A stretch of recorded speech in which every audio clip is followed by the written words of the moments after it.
Assalamualaikum warahmatullahi wabarakatuh.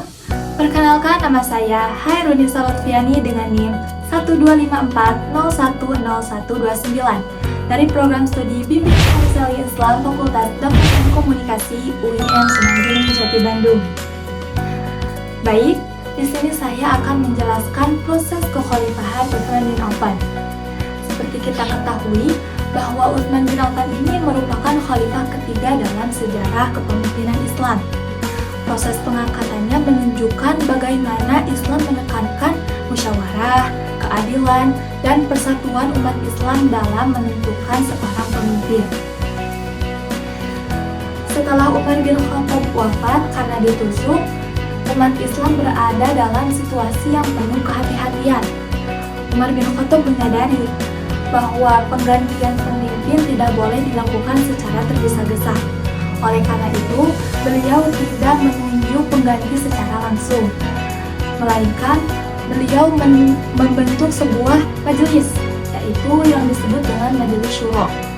Nah, Majelis Syuro ini terdiri dari 6 sahabat besar, sahabat Rasulullah SAW, yaitu Ali bin Abi Thalib, Utsman bin Affan, Abdurrahman bin Auf, kemudian Sa'ad bin Abi Waqqas, kemudian Talhah bin Ubaidillah, dan Zubair bin Awam. Nah, keenam sahabat ini terpilih karena keilmuannya, kemudian kedudukannya yang mulia, dan mempunyai pengalaman dalam mendampingi Rasulullah SAW.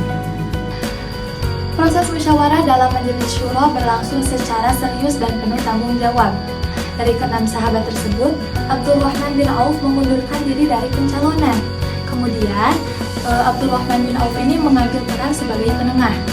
Peran ini diambil dengan sangat hati-hati karena akan menentukan masa depan umat Islam. Dari hasil musyawarah tersebut, kemudian muncul dua tokoh yang memiliki dukungan yang sama banyak, yaitu Ali bin Abi Thalib dan Utsman bin Affan. Keduanya ini memiliki kedudukan yang tinggi dan peran yang sangat besar. Oleh karena itu, keputusan ini harus diambil dengan penuh pertimbangan agar tidak terjadi perpecahan di kalangan umat. Setelah melalui proses yang mendalam dan sangat panjang, akhirnya Abdurrahman bin Auf menetapkan Utsman bin Affan sebagai khalifah.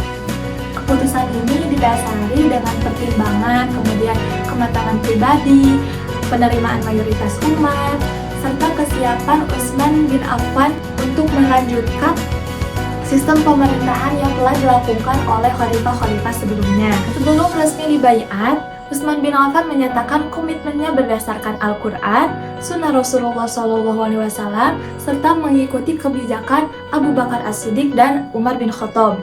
Setelah pernyataan tersebut, umat Islam memberi baiat kepada Utsman bin Affan sebagai tanda persetujuan dan ketaatan kepada kepemimpinannya.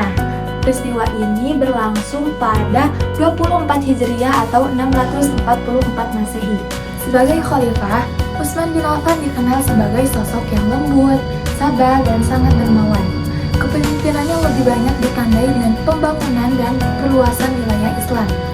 Namun, jasa terbesar beliau adalah inisiatif pengumpulan mushaf Al-Quran. Kebijakan ini diambil untuk mencegah perbedaan bacaan Al-Quran di wilayah Islam yang semakin meluas. Dalam menjalankan tugasnya sebagai khalifah, tentu saja Utsman bin Affan ini menghadapi berbagai rintangan, baik dari luar maupun dari dalam.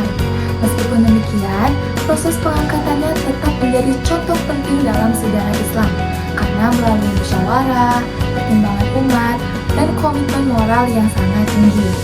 Sebagai kesimpulan, proses kekhalifahan Utsman bin Affan menunjukkan bahwa kepemimpinan dalam Islam tidak didasarkan pada warisan atau kekuasaan semata, melainkan pada musyawarah, amanah, dan persatuan umat. Dari peristiwa ini, kita dapat mengambil pelajaran bahwa seorang pemimpin dipilih dengan penuh tanggung jawab demi kemaslahatan umat. Sekian penjelasan yang dapat saya sampaikan mengenai proses kekhalifahan Utsman bin Affan. Atas segala kekurangannya mohon dimaafkan. Wassalamualaikum warahmatullahi wabarakatuh.